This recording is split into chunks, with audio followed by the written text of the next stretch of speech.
תחליטו, היה על פי בקשתכם, אז תחליטו מה נעשה, תדברו ביניכם מה עושים בסמסטר הבא, זה באמת לא בגללי היינו שם ולא בגללי עברנו לפה ולא בגללי עברנו לחזור, לא עניין של פציעות, צריך למצוא איזה מנגנון, הצבעה דמוקרטית, קטן, מה שאתם רוצים, טוב, סייף,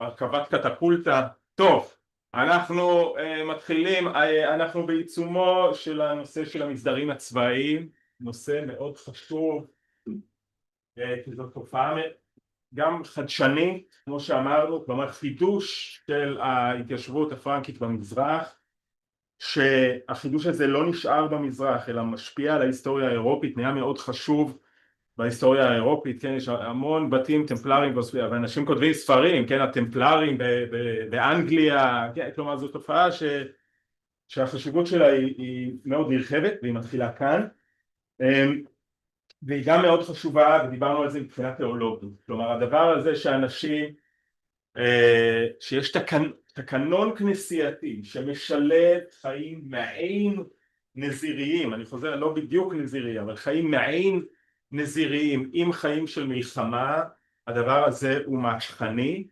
כן, אז שלוש סיבות בעצם למה הדבר הזה כל כך חשוב, כן, כי הוא חידוש שמתחיל במזרח ומשפיע גם על ההיסטוריה האירופית, הוא חשוב כי זאת רעידת אדמה בתיאולוגיה, רעידת אדמה בתולדות הכנסייה, והוא חשוב כי ההשפעה שלו על ממלכת ירושלים וגם על הנוף הארץ ישראלי, ממש ככה, כן, היא השפעה דרמטית, כן, עתלית, מבצר טמפלרי, מונפור, מבצר תאוטוני, כוכב הירדן, מבצר הוספיטלרי, כלומר אלה דברים קשה שלא לשים לב אליהם גם היום אחרי כל כך הרבה שנים. את הדיון בטמפלרים פחות או יותר סיימנו, ראינו שזה מסדר שמההתחלה המשימה שלו היא צבאית, ראינו שהוא מתחיל בזה שכמה האצילים בעצם מבקשים איזשהו ייעוד דתי, רוחני לחיים שלהם, וסביב זה נוצר החידוש, כן, ההיתוך הזה של אורח חיים של קנוניקים רגולריים, אני מזכיר, אנשים שנשבעים את השבועות האלה של עוני, ציות ופרישות, אבל שהם נשבעים את השבועות האלה לא כדי לשבת באיזה מקום מבודד ולגדל זיתים ולהתפלל כל היום, אלא בשביל לשרת את הקהילה. אז הם לוקחים את הרעיון הזה של קנוניקים רגולריים ונותנים לו תוכן צבאי, כן? עכשיו לא לטפל בבית חולים, לא ללמד ילדים, לא לנהל כנסייה, אלא להיות לוחמים. זה הסיפור הטמפלרי בשני משפטים. טמפלרים, זה יעזור, להגיד טמפלרים זה גם נכון, זה גם יעזור לכם, ועכשיו אנחנו נזרוק טעות נפוצה לארגז הגרוטאות, לא להתבלבל בינם ובין הגרמנים של המאה ה-19, הטמפלר, אלה טמפלרים ואלה טמפלרים, אז לא להתבלבל, אז המכנה המשותף, מה המכנה המשותף בין הטמפלרים והטמפלרים? המקדש, הר הבית, כלומר אז בגלל זה היה חשוב לארגון הזה וחשוב לארגון הזה, חוץ מזה אין שום קשר, כן. זה להם שם של בנקאים, שבדקו הרבה כספים, נכון, הם מספיק, ואפילו מספרים על זה שאולי הם שבדיוק הוצאו בית המקדש. כן, אני לא חושב שיש לזה איזה רגל במציאות, אבל הם כן עסקו בבנקאות, או בסוג מוקדם של בנקאות, מהסיבה הפשוטה, למה לארגון כמו הטמפלרים יהיה נוח לעסוק בבנקאות, ומשהו שהוא כמו בנקאות, יש להם סניפים בכל מקום, ויש חבורה של בריונים שילוו את הכסף, נכון? כלומר, אז אתה יכול לבוא, אז את יכולה להשאיר כסף במרסיי אצל הטמפלרים, לקבל תעודה ונתת כך וכך כסף, לבוא עם התעודה החתומה בעכו ולהגיד תנו לי את הכסף שאני השארתי בבנק שלך, כן? כלומר, אז ברגע שיש ארגון עם סניפים, וארגון שיכול להבטח כסף, אוקיי, אז הוא יכול לעשות את הדבר הזה שקשה לארגונים לעשות. כן, אז הם עוסקים גם בעניינים האלה. אז את הדיון בהוספיטלרי, סליחה, בטמפלרי פחות או יותר סיימנו, ראינו את הפירוק, נחזור על זה, את הפירוק האגרסיבי שלהם בתחילת המאה ה-14, שהוא בעצם מחוץ לסיפור שלנו, אבל חשוב שתדעו אותו, ואחר כך התחלנו לדבר על ההוספיטלרים. ועם ההוספיטלרים ראינו שהבדל אחד חשוב הוא שבעצם מדובר בגלגול של ארגון שהתחיל כבר בתקופה המוסלמית הראשונה, כן, כלומר סוחרים מאמלפי, עיר באיטליה, מקבלים רשות מהשליטים המוסלמים של ירושלים סביב 1070 להקים משהו שהוא ספק בית חולים, ספק אכסניה, כנראה בעצם שניים, אחד לגברים, אחד לנשים, והמוסד הזה עם ההגעה של מסע הצלב הראשון מתחזק, וקצת יותר מאוחר ב-1112, 1113 מקבל עצמאות מהאפיפיור והופך למסדר. כן, אז יש פה סיפור קצת יותר מסובך, כי אפשר להגיד שהוא קם ב-1070, אבל ב-1070 הוא לא מסדר, הוא משהו מקומי, כן, ב-1112-13 הוא כבר מסדר, כבר יש לו סניפים, כבר האפיפיור מכיר בעצמאות שלו, האפיפיור בקשר ישיר איתו, האפיפיור מתחייב להגן על החירות שלו ועל הזכויות שלו מול גורמים מקומיים, ואז באמת זה כבר מסדר, והמסדר הזה בעשורים הראשונים שלו עוסק, כפי שאמרנו, במשימות של רפואה וסעד. יש לו בית חולים גדול בירושלים, וכמו שראינו אצל בנימין מתודלה, אבל יש לנו אימות לזה ממקורות אחרים, הוא עוסק גם במה שקשור לכתם של אנשים מהעולם הזה, כן, נכון, הדתות השונות, ובתור זה הנצרות עסוקות מאוד ברגע הזה שאדם מת, אז הם עסוקים במה שכרוך בזה ובקבורה של אנשים, כלומר של אנשים שהיו מאושפזים אצלם, של צליינים, כלומר הם לא אחראים על כל הקבורה בירושלים. ואנחנו היינו כן, פתחתי שוב את המפה הזאת, לרגע אני אעשה חושך, ממש לרגע, אז פתחתי שוב את המפה הזאת, מפת קמבריה, אחת מהמפות הנהדרות האלה שכולן פחות או יותר מאמצע המאה ה-12, ועל כולן פחות או יותר אנחנו לא יודעים להגיד עוד הרבה יותר מזה, אבל במפה הזאת, כמו במפות האחרות של ירושלים מהתקופה הזאת, אתם יכולים לראות כמה שהמסדרים הצבאיים נוכחים, כמו שהם נוכחים גם כפי שראינו בטקסט של בנימין מתודלה ושל שאר המבקרים, שאר האנשים שביקרו בירושלים במאה ה-12, קודם כל את ההוספיטלה, כן, עם המתחם שלו, שזה, כן, אזור המוריסטן, ואתם גם רואים, אמרנו שהטמפלרים, ומכאן גם שמם, מרכזם היה במבנה שהוא אל-אקצא, כן, והם גם הכניסו שינויים למבנה הזה, אל-אקצא, וזה יהיה קשה לכם עכשיו לראות, אבל פה כתוב מיליציה טמפלית, כן, כלומר הארגון הלוחם של הטמפל, כן, הבית של הארגון הלוחם של, או של המיליטות, אולי הבית של האבירים של הטמפל, כן, זה של קריאה, אבל ברור שזה מצוין פה בצורה בולטת, והמבנה בולט במפה הזאת. עכשיו אנחנו סיימנו את השיעור שאנחנו קוראים באותו תיאור אנונימי משנות ה-80 של המאה ה-12, כלומר בשלב מתקדם יותר, תיאור אנונימי של בית החולים של ההוספיטלרים בירושלים. אמרתי כבר שהטקסט הזה הגיע לנו בכתב יד אחד, בכתב יד בעייתי. אמרתי גם שהאיש, כמו שאתם יכולים לראות, לצערי אנחנו לא יודעים את שמו, הוא איזשהו איש כנסייה בכיר שנכנס בתחפושת כדי לדעת באמת מה קורה שם, ואנחנו ראינו, ובזה סיימנו נדמה לי את השיעור הקודם, שראינו שבית החולים הזה מוכן לקבל גם יהודים וגם מוסלמים, אם הם באמת באו אני לא יודע, אוקיי, לאחרונה הוטל בזה פקפוק, כן, אבל אין סיבה לחשוב שהם לא הסכימו לקבל.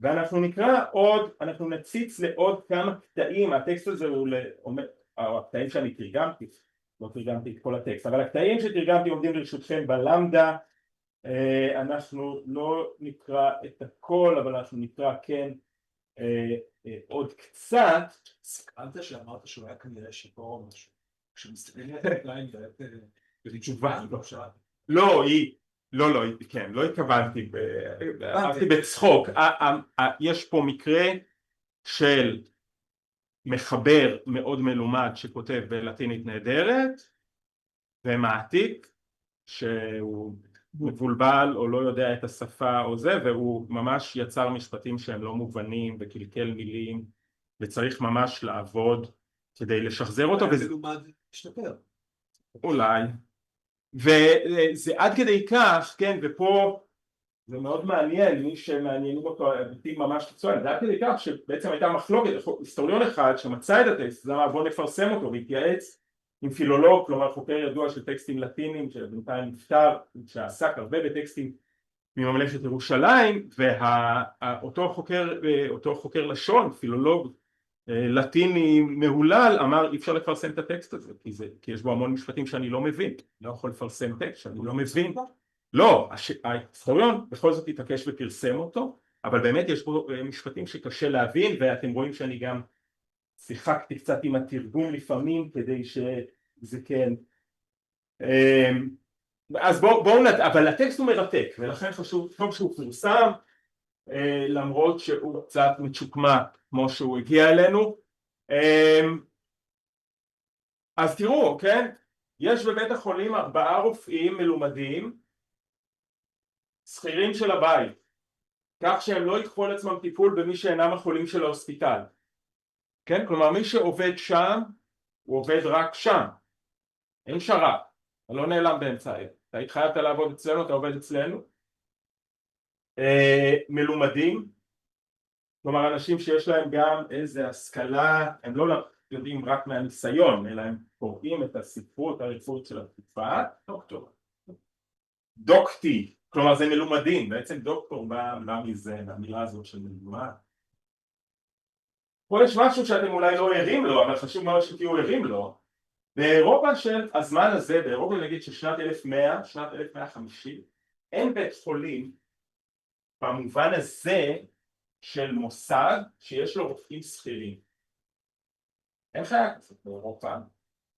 יש, זה לא אומר שלא מטפלים באנשים, בסדר, יכול להיות שמנזר, יש בו חדר, שיש בו אנשים שיש להם איזה ניסיון והם עוזרים לאנשים, זה בוודאי יש, אבל ארגון שבמרכזו רופאים שהם שכירים של הארגון הזה, כן? זה משהו שאנחנו מכירים בתקופה הזאת בעולם המוסלמי, ואנחנו מכירים אותו בעולם הביזנטי, ואנחנו לא מכירים אותו בעולם האירופי. שנייה, למה זה כל כך מעניין? שזה לא מעניין. זה מעניין בגלל שזה נראה די סביר שהלטינים למדו את זה במזרח.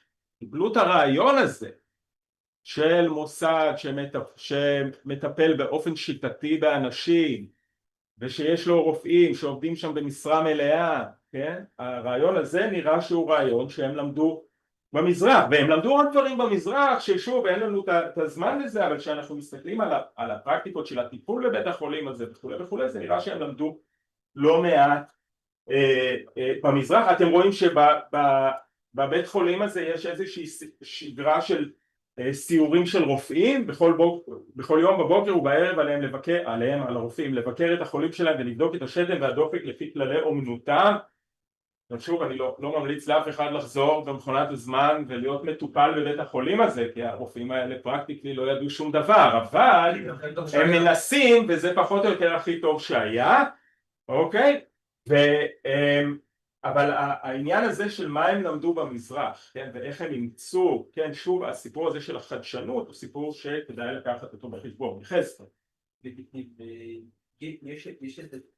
יודעים כמה הם קיבלו, מה היה, הם קיבלו את התשלום? אני לא יודע כמה, לא, אני חושב שבאף, אני לא חושב שכתוב מה השכר. יש לנו נתונים, לא זוכר אם פה, יש לנו נתונים על דווקא על מספר המחלקות,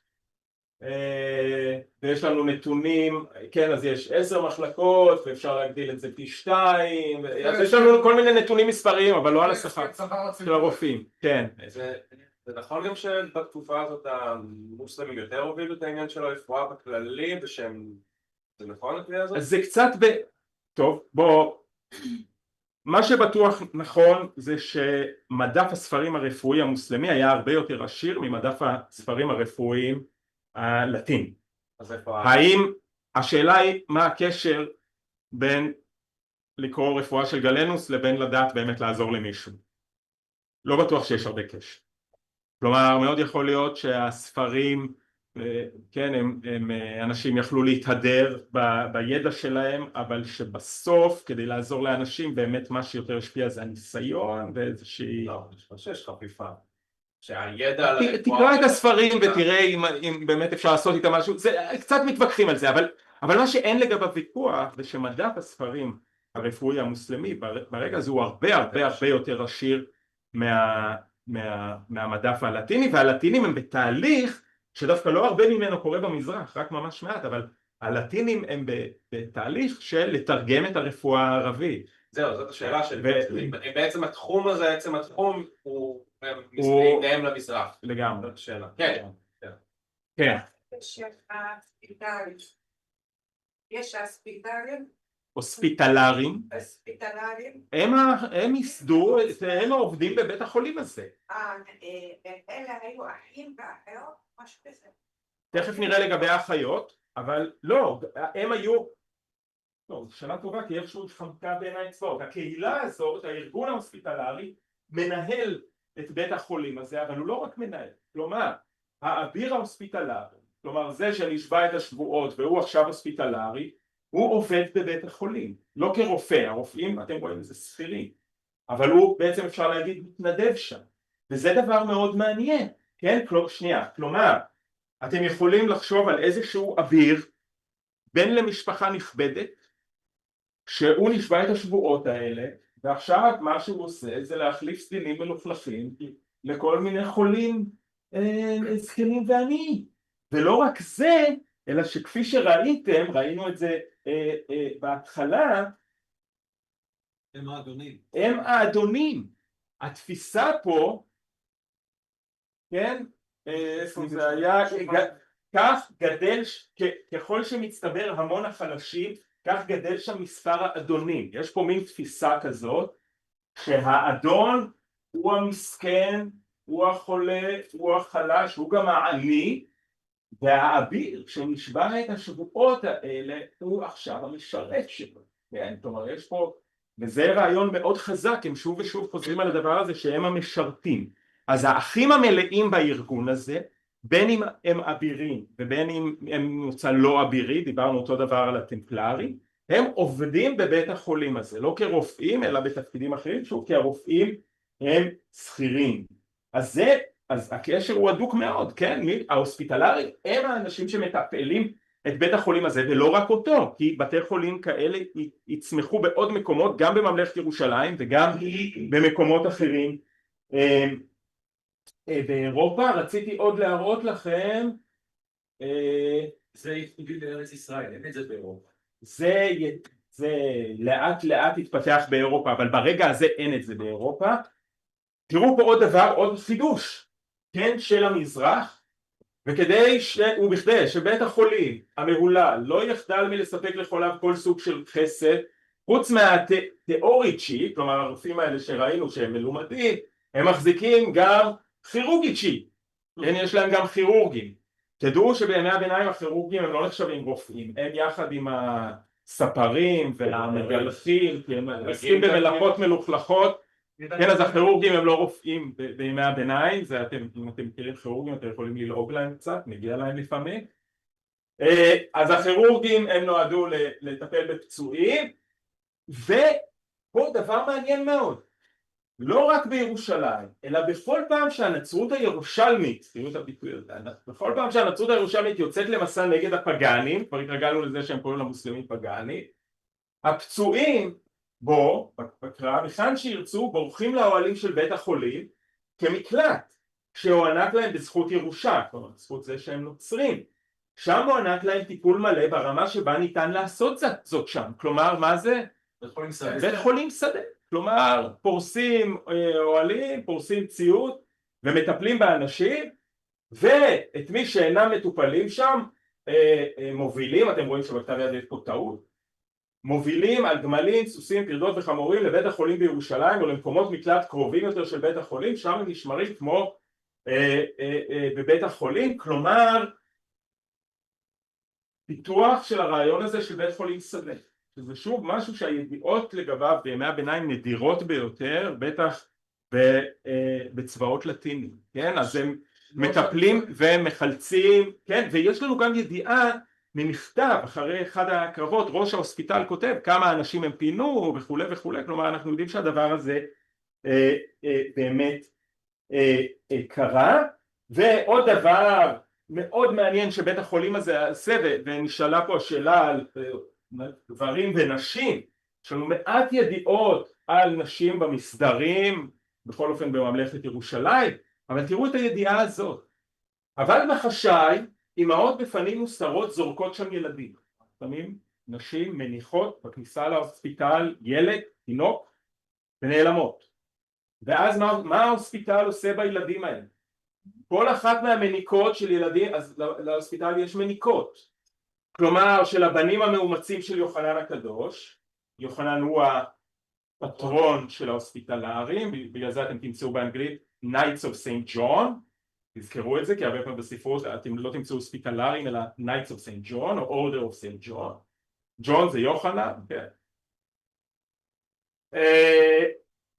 הבנים המאומצים של יוחנן הקדוש, גם אם יהיו 1,000 כאלה, אז כל מנקת משלמים לה איזשהו תשלום שנתי. ובכל אחד מהחגים הגדולים היא מקבלת ארוחה טובה, כמו שהאחים מקבלים, גם מבחינת כמות המנות וגם מבחינת מגוון המנות. אבל בין הן תתעצלנה בשמירת הילדים, כפי שקורה בשמירה על ילדיהם של אחרים, על המניקות להביא אותם יחד איתן להוספיטל לעתים קרובות, כדי שהאחיות של הבית בהשגחה מעין אמהית יראו כל אחד מהם, ואת אלה שמטופלים באופן רע יפקידו בידי מניקות אחרות. יש הרי בהוספיטל גבירות, אחיות, מתקדמות בימים, נשים יראות שמיים ומכובדות, פרושות כאלמנות. וכיוון שהן יודעות לטפל בפעוטות טוב יותר מגברים, מתווספים לקדושתן ביקורי הילדים הקטנים, השמירה הצנועה עליהם. אוקיי, אז יש לנו פה, המניקות הן לא חברות בהוספיטל, נכון? עושים ביקור חוץ, כן? עם שי לחג. אבל, וזאת ידיעה מאוד נדירה בהקשר הזה, להוספיטל בירושלים יש נשים שנשבעו שבועות מלאות, הן פרושות, אוקיי? והנשים האלה מפקחות על המנגנון הזה, כן? כדי לוודא שהנשים האלה, השכירות, לא בעצם מזניחות את הילדים שהם קיבלו ומטפלות רק בילדים שלהם, או מטפלות יותר טוב בילדים שלהם, מזניחות את הילדים האחרים, כן? אז זאת ידיעה מאוד נדירה, כן? על הסיפור של נשים במסדרים, שוב שאין לנו, זה סוגיה, אפשר אולי להרחיב על זה באיזשהו רגע, אבל יש לנו מעט ידיעות. פה יש אחת מהידיעות החזקות, כן? נשים שהן שותפות מלאות בארגון, הן לא ברור שהיו להן שכירות לכל מיני מטלות, כן? אבל פה אנחנו לא מדברים, פה אנחנו מדברים על חברות מלאות בארגון שנשבעו את השבועות. זה מצוי. 12 מניקות ל1,000 אפילו. לא, גם אם יהיו... אוקיי, פוטנציאל הנקה ל1,000 ילדים. לא, לא. זה 12 טלנטים, זה המטבע. אני גם לא. זה מילה, זה קשור אני חושב שזה קשור למילה דולר. לא, זה מטבע, זה מילה עתיקה למטבעות. לא. הם אומרים, אנחנו נספור את העלות. כלומר, גם אם יהיו 1,000, אנחנו יש לנו משאבים לזה. אבל מספר 1,000, מספר עצום, צריך... זה גם אם, כלומר, אני לא חושב שאפשר לחשוב בירושלים, אתה לוקח בחשבון את האוכלוסייה וכולי וכולי. אני חושב שיש 700, לא 1,000. הרבה כסף. הפעילות, מה זה ילדים? כשיש ילדים זנוחים, אז יש ילדים לא זנוחים. זה צעיר מאוד... כן, אבל שוב, אני חושב שזה לשון, אפילו אם יהיו לנו, כלומר הם אומרים אנחנו לוקחים אחריות על הדבר הזה, אנחנו דואגים לדבר הזה, גם אם זה יהיה מספר עצום. טוב, כן, יש, כן, יחזקאל ואז יעל, נכון? אני לאט לאט אני לומד. לגבי הרופאים, היה במספר גם מוסלמים או שאלה נהדרת. שוב, יש הרבה מה להגיד, אני לא יודע, מה אני כן יודע, שבמין תקנות של ההוספיטלרים כתוב שמי שרוצה להתקבל לעבוד כרופא אצל ההוספיטלרי הוא צריך להישבע על שרידי קדושים או להישבע באופן אחר. וזאת ראייה די טובה שחלק מהרופאים הם לא קתולים, כן? אז שבועת הרופא.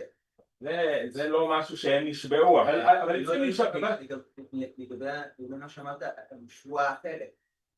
אולי שבועת הרופא. לא, אבל לא לזה אני מכוון. מה הם נשבעו, אני לא יודע מה הנוסח.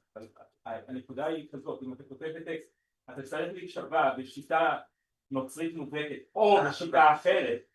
זה אומר שמי שכתב את הטקסט הזה לקח בחשבון שיש בו חיבור. יש להם את הפחות שלהם בעניין של האליקס, לא? פחות אבל יש, כלומר אני לא חושב, אני חושב שאני גם יוצאים מזרחיים או שלא? זה גבולי אבל אני חושב שלא. שלא. אני חושב שזה מכוון כבר למוסלמים ויהודים, כלומר שזה מעבר לזה. אבל זה גבולי. יש עדות לבתי ספר לרפואה? יש, אצל בנימין מתודלה עדות על בית ספר לרפואה בסלרן. יש דברים שאני יודע בעל פה כבר. כלומר במאה ה-12 יש מעט עדויות על בתי ספר לרפואה, אין שום ידיעה בממלכת ירושלים משהו כזה על בית ספר לרפואה. כן, יש איזו ידיעה עקיפה על מין אספה של רופאים שלומדים בדמשק, אז זה לא, זה מחוץ לנחלות אבל זה שכן. כן, ידיעות נדירות, אין ידיעה על בית ספר לרפואה בממלכת ירושלים. טוב, כן. אם מישהו רוצה תגידו. טרקטור נסע. האנשים האלה אנחנו יודעים אם, כאילו יש לנו דרך לדעת האם נשבעו מרצון, שזה כאלה שתוך כל מיני כאלה. אם מישהי, אני אקשה, אם מישהי בורחת לסיטואציה והיא באה, אז זה מרצון או לא מרצון? זאת הדרך היחידה שלה לצאת מזה, לא יודעת מי זה, נישואים כאילו, לא אותם. אבל מבחינת המסדר היא כאילו, תראי, התשובה, אני פשוט אומר, צריך לחשוב פה, זה מסובך ההגדרות, התשובה הפשוטה היא שאין מושג, כן? כי התיעוד לא נותן לנו את זה. באופן כללי, אבל השאלה שלה הרבה יותר מקיפה, כי היא נוגעת באופן כללי לנזירות, בעיקר אצל נשים, יכול להיות שבמקרה מסוים גם אצל גברים, זה ברור שהרבה פעמים נשים הגיעו למנזרים, ושוב, גם יש נשים שרצו ורוצות ללכת למנזרים באמת מרצון חופשי, אבל בוודאי שיש הרבה מקרים שהן מגיעות בצילן של נסיבות קשות. עכשיו אם בסוף הן רוצות את זה או לא רוצות, את מבינה שזה דיון קצת מורכב, אבל אנחנו אפילו יודעים על אחת מהמלכות הצלבניות, שהיא בעצם המלך דוחף אותה למנזר, כן? אז כן, אז זה לא פעם נשים מגיעות למנזרים בגלל משברים או בגלל שדוחפים אותם לשם או בגלל כל מיני קשיים, בהחלט. האם זה דווקא קורה אצל הוספיטלרים, אני לא יודע, אבל זה נפוץ מאוד. טוב, אז זהו לגבי המסמך הזה, ושוב אתם מוזמנים ומוזמנות להסתכל בעוד פיסות ממנו. אני רוצה עכשיו לעסוק בעצם בסוגיה המרכזית שנותר לנו לטפל בה בהקשר ההוספיטלרי, והיא, איזה עוד פוג יש לי? הייתם לא צבאי, לא? לא, לפני, בדיוק, מתי צץ המרכיב הצבאי? כי אתם זוכרים שאצל בנימין מתודלה מדובר על מאות לוחמים וגם על טיפול בחולים ומתן סיפוקם בחייהם ובמותם וכולי וכולי, ועד עכשיו אני רק דיברתי על ההקשר של הרפואה וסעד של ההוספיטלר. ובכן, ההיסטוריונים עובדים הרבה זמן על השאלה הזאת של מתי זה קרה, כלומר מתי ההוספיטלרים קיבלו על עצמם משימות צבאיות. היינו מצפים שיהיה לנו איזה מסמך נגיד אומר, והחלטנו לאחרונה באספה של כל זה שעכשיו אנחנו אולי עוד יימצא מסמך כזה, אבל אין בידינו מסמך כזה, ולכן אנחנו גם לא יודעים מתי זה קרה. אנחנו כן יודעים שבסופו של דבר הם לוחמים בהמוניהם, כלומר בסוף מאות פרשים עם כוחות נלווים וכולי וכולי. כמה נקודות זמן שאפשר בכל זאת לסרטט. ב-1136, ואת זה כבר הזכרנו פה בקורס בהקשר אחר, ב-1136 ההוספיטלרים מקבלים את המבצר בבית גוברין. ולכן סביר להניח שב-1136 כבר יש להם איזושהי זיקה לעולם המלחמה, למרות שיש מי שיגיד, ואתם תמצאו את זה פה שם, שיש מי שיגיד, אוקיי, זה לא אומר שהם כבר מסדר לוחם, זה אולי הם רק קיבלו את הניהול של זה וכולי וכולי. אבל בואו נגיד שמ-1136 די סביר שהם עוסקים כבר בנושאים של לחימה. אני מזכיר שבית גוברין היא מבצר ספר בשלב הזה שנבנה מול אשקלון, דיברנו על כל הדברים האלה, כלומר זה לא איזה מקום עורפי, זה מקום מסוכן, זה מקום שנלחמים סביבו, וזה כמעט חזית, כן? ולכן פה אנחנו רואים איזו אינדיקציה, ובלחימה על אשקלון ב-1153 ההוספיטלרים כבר מעורבים לגמרי כלוחמים. כן, אז מתישהו בתחום הזה אנחנו לא יודעים, בעשור הרביעי, בעשור החמישי של המאה ה-12, אין לנו איזשהו רגע, ההוספיטלרים לוקחים על עצמם משימות צבאיות והופכים בעצם לארגון עם שתי משימות, כן, אז ההבדל פה הוא שהטמפלרים כל הזמן עוסקים בלחימה ורק בלחימה, אוקיי? ההוספיטלרים בשלב הראשון עוסקים רק ברפואה וסעד, ולאחר מכן מקבלים על עצמם גם את המשימות הצבאיות. כמו הטמפלרים הם מתעצמים מאוד, וסביב 1160 יש להם כבר נכסים אדירים גם במזרח הים התיכון, כן, בממלכת ירושלים, בטריפולי, באדסה, או כבר לא באדסה, אבל בטריפולי, באנטיוכיה ובממלכת ירושלים, וגם נכסים גדולים במערב, כן, באירופה. כמו אותו דבר לגבי הטמפלרים, המבנה החברתי הוא מורכב, כלומר יש אבירים הוספיטלרים, אלה שכשהם נכנסו למסדר הם הגיעו ממשפחות אצולה, סרג'נטים, אלה שנכנסו למסדר אבל הם לא ממשפחות אצולה, יש להם אנשי כמורה משלהם, יש להם שכירים, כמו שראינו רופאים, אבל יש להם שכירים גם מסוגים אחרים, וכמו שראינו אצל הטמפלרים יש להם גם אחים לזמן מוגבל, כלומר אנשים שנשבעים שבועה לשרת שנה, לשרת שנתיים, ואחר כך חוזרים לאורח החיים החילוני שלהם. שני המסדרים, וכמו שאמרתי בשיעור שעבר, הם לא היחידים, אבל אלה המסדרים הגדולים, יחד עם השלישי הגדול שתכף נדבר עליו, התאופונות. שני המסדרים האלה במהלך המאה ה-12 צוברים עוצמה אדירה. העוצמה הזאת היא עוצמה צבאית, כן, שניהם יחד הם משהו כמו חצי מהכוח הלוחם. טמפלרים והוספיטלרים. אז נניח בקרני חיטין ב-1187 אנחנו יכולים לשער שהם חצי מהכוח הלוחם, כן, כלומר חצי מהצבא של הממלכה זה המסדרי. אבל יש להם, זה שניהם יחד, ויש להם גם עוצמה כלכלית גדולה מאוד. אמרנו הם מקבלים תרומות, אבל הם גם עושים ביזנס מכל מיני סוגים. אם אתם ראיתם שכשהם נותנים, שההוספיטלרים נותנים אדמות לבורגנים ליד בית גוברין, הם חושבים על זה כעל עסק כלכלי. אתם זוכרים, נכון? אם מישהו רוצה למכור את האדמה קודם שיציע לנו יותר בזול וכו' וכו', הם גובים מיסים מכל מיני סוגים, זה ביזנס. אז הארגונים האלה מתחזקים מאוד גם כלכלית, גם בעזרת תרומות, אבל גם בעזרת, אפשר להגיד, ניהול עסקי. והמלחמות העסק כלכלית. ומלחמות במידה מסוימת זה עסק כלכלי, גם בהיבט של ביזה וגם בהיבט של חלוקת אדמות שנכבשות. ההוספיטלרים, כן צריך להגיד שיש לפחות רגע שהם נקלעים למשבר כלכלי, כי התיאבון שלהם נהיה גדול מדי, והם משקיעים בכל מיני דברים, שנייה אחת, אבל בסך הכל הם חזקים מאוד מבחינה כלכלית, קונים, מקבלים, נחלות גדולות, שוב, גם במערב וגם באירופה, מאוד חשוב לי שתזכרו את הדבר הזה, שגם באירופה הם מחזיקים באדמות עצומות, ויש להם גם עוצמה פוליטית אדירה. מה זה אומר עוצמה פוליטית אדירה? זה אומר שזה מגיע לזה שאם המלך רוצה, ונעסוק בזה כבר בתחילת סמסטר ב', אבל אם מלך ירושלים רוצה לפלוש למצרים, והמסדרים הצבאיים לא רוצים, אז לא תהיה פלישה למצרים.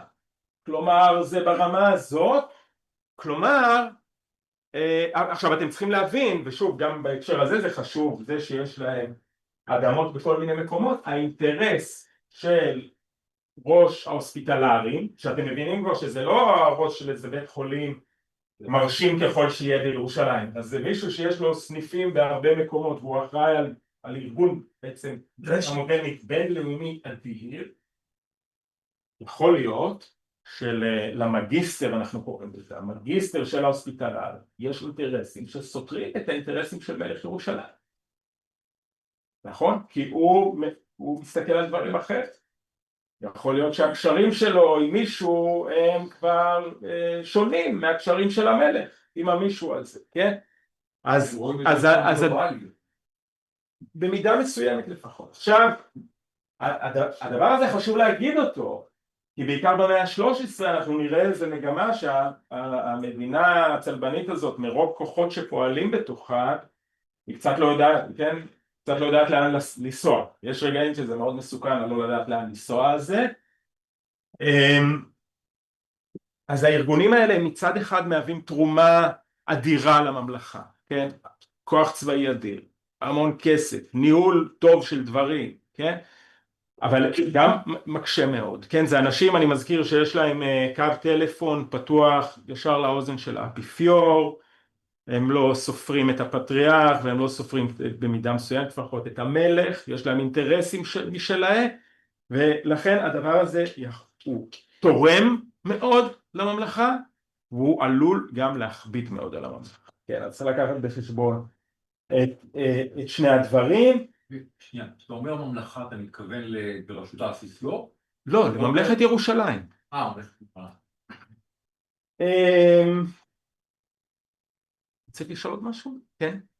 אנחנו יודעים על כאילו היחסים בין הטמפלרים להוספיטלרים? כן, הם הרבה פעמים בתחרות, ואם אני בעד אז הוא נגד, וכן, יש הרבה מתח בתחרות. בסך הכל כן, כשהצבא של ממלכת ירושלים יוצא להילחם, אז יש לו חבורה גדולה הוספיטלרית וחבורה גדולה טמפלרית, אבל כלומר, אז הם נלחמים כתף אל כתף, והם גם יודעים לריב ולחשוב הפוך ולהתווכח. יש שוני בסגנון הלחימה שלהם? לא באופן מיוחד, חוץ מזה של ההוספיטלרים יש את הסיפור הזה של הרפואה הצבאית, או הבית חולים שדה, אבל מעבר לזה, אני לא חושב שאנחנו יודעים. המסדר השלישי, כן, המרכזי, ותכף תבינו למה דחיתי את הדיון בו, הוא המסדר התאוטוני. תאוטוני זה בעצם דרך אחרת להגיד גרמני.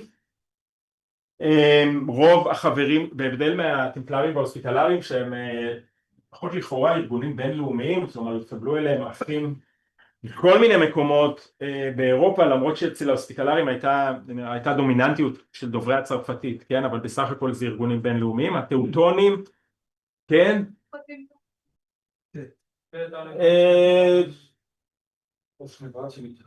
תאוטונים הייתי כותב, תאוטוניק, זה בעצם, אתם מכירים את אפילו בתור משפחה, שם משפחה דויטש, נכון? אתם רואים שזה דויטש וטויטש, אתם רואים זה אותו דבר בעצם, נכון?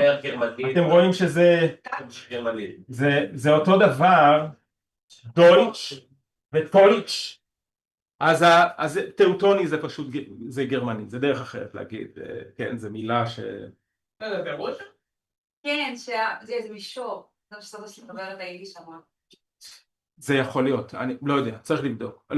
לא זוכר או לא יודע, לא יודע אם בדקת. בסדר, אבל טאוטונים בשבילנו גרמנים או דוברי השפות הגרמניות, והמסדר הזה באמת יש לו אופי לשוני. שוב, אני נזהר מלהגיד לאומי, נכון? כי אין לאום במאה ה-12 או 13, אבל אופי לשוני. רוב החברים בארגון הזה מגיעים מהארצות דוברות הגרמנית למיניה, כן? מאות הניבים הימי ביניים של השפה הזאת. איך בית החולים הזה נוצר? ופה אני צריך לשים בסוגריים משהו שאנחנו נדבר עליו בהמשך. בין 1189, שוב אנחנו נדבר על זה במפורט, אני פשוט חייב עכשיו לזרוק את זה. 1189 עד 1191 מתחוללת דרמה אדירה, מצור לטיני על עכו המוסלמית. כלומר אחרי הקרב בקרני חיטין עכו חוזרת להיות מוסלמית, נכון? עכו פרנקית עכשיו בקורס, נכון? אבן ג'ובייר, ראינו את עכו, בזמן סלאח. קיץ, נכון, קיץ 1187 הפרנקים מובסים, וכמה ימים אחרי שהם מובסים עכו נכנעת למוסלמים. אז עכו ביולי 1187 חוזרת לידיים מוסלמיות, והמון שטחים חוזרים לידיים מוסלמיות. ושוב נדבר על זה במפורט. מה חשוב לענייננו? שהלטינים או הקתולים לא מתייאשים ושולחים מסע צלב נוסף, והסיפור המרכזי של מסע הצלב הזה זה מצור ארוך מאוד על עכו. אז יש שנתיים בערך של מצור על עכו, מצור לטיני על עכו המוסלמי, ולא רק זה, אלא שהרבה מהזמן הזה זה לא רק מצור לטיני על עכו, אלא זה מצור מוסלמי על חילות המצור הלטינים שצרים על עכו. שנתיים כמעט של מצור על מצור, זה דבר מרתק, שוב שאנחנו נעסוק בו. כן, פה עכו, נכון, עכו על החוף, יש טבעת של מצור לטיני, ושסלאח א-דין מבין שהוא עשה פה איזה טעות ופספס, הוא מתחיל עליהם מצור. יש מצור בתוך מצור, שבסך הכל נמשך בערך שנתיים. איך אפשר לעשות מצור על שעושה עליך? מבחוץ. אבל לא בפנים? יש עיר, ויש כוחות מוסלמים שצרים מבחוץ. איך אתה ממשיך את המצור באמצע? תקרת הים. הם היו בציפורי, והיה שם... לא, זה קשור לקרני חיטין, זה לא קשור, אבל אנחנו נדבר על זה. אני רק כל זה כדי להגיד שבמהלך המצור הזה, חבורה של גרמנים הקימה בית חולים שדה, כי אתם מבינים שזה יוצר, זה גם יוצר פצועים, זה גם יוצר חולים, זה יוצר רעבים וכאלה שקר להם ברגליים ולא יודע מה עוד, מצור כזה שנמשך גם בחורף ובצפיפות וכו' וכו'. אז חבורה גרמנית מקימה איזשהו בית חולים שדה בזמן המצור הזה, והם מתחייבים, קצת כמו שראינו עם הספיטלרים, הם מתחייבים לעבוד במין אגודת בית חולים הזאת שהם מקימים. ובסוף המצור, והסוף של המצור זה שהמוסלמים בתוך העיר נכנעים למצור הפרנקי, בעוד שסלאח א-דין עומד בחוץ ותולש את שערות זקנו מעצבים, אז זה לא עוזר לו כי נמאס להם למוסלמים המסכנים בתוך העיר. אז כשהפרנקים נכנסים לעיר, הארגון החדש הזה, בית החולים, החבורה הזאת שהתארגנה לסוג של בית חולים שדה, מקבלת מתחם בעכו ומקבלת אחר כך כתב זכויות מהאפיפיור, ולאפיפיור עכשיו נוח, נכון? כי הם שואלים אותו, אנחנו רוצים לקבל תקנון שיאפשר לנו גם לטפל בחולים וגם להילחם. אז הוא אומר אין בעיה, לעניין הרפואה כמו התקנון הספיטלרי, לעניין הלחימה כמו התקנון הטמפלרי, בבקשה, סול שלום. וככה קם המסדר השלישי הגדול בממלכת ירושלים. כן, זה לוקח קצת זמן, אז רק ב-1199 הם מקבלים את התקנון, שוב התאריך לא קריטי אבל חשוב כן להבין את המגמה, וכך נוצרת מין אחות צעירה חדשה לשתי האחיות כבר הממוסדות ועם התקנון וכבר שיודעים למה לצפות מהן וכו' וכו', והם בסך הכל מתחזקים גם, כן, רוכשים אדם, עושים את מה שהאחיות הגדולות עשו, שוב קצת יותר קשה אולי כי מבחינה מסוימת כי כבר הרבה דברים פוסעים, כן, אבל הם מתמודדים עם זה והם מצליחים לרכוש די מהר אדמות נרחבות, והעוצמה הצבאית שלהם היא תהיה דומה לעוצמה הצבאית של שני הארגונים הוותיקים, כלומר הם בהחלט נהיים ארגונים חזקים מאוד. יש כמה שאלות דחופות ואז אני אשלים עוד משהו על הטאוטונים שאתם כדאי שתדעו. הם קיבלו מתחם מיד אחרי המפלה בעכו, ודבר שני איפה הם רכשו נחלות? הם מקבלים, אני חושב שמה שנאמר לא, בעכו, יש לנו ממש תעודה שאומרת, נדמה לי שזה במקום שקודם היה שייך לארמנים, זה גם איזה ניסוח מעניין, אבל כן, יש לנו תעודה עם איזה מבנה הם יקבלו, אנחנו בערך יודעים איפה זה היה. הנחלה הגדולה שלהם הייתה סביב מונפור, כן, מונפור בעצם היה המבצר המרכזי שלהם, אבל זה לא שהם החזיקו רק את מונפור, סביב מונפור הם החזיקו שטחי אדמה מאוד מאוד גדולים, אז בעצם מונפור והנחלה אדירה סביבה זה היה הנכס המרכזי שלהם. עכשיו צריך להגיד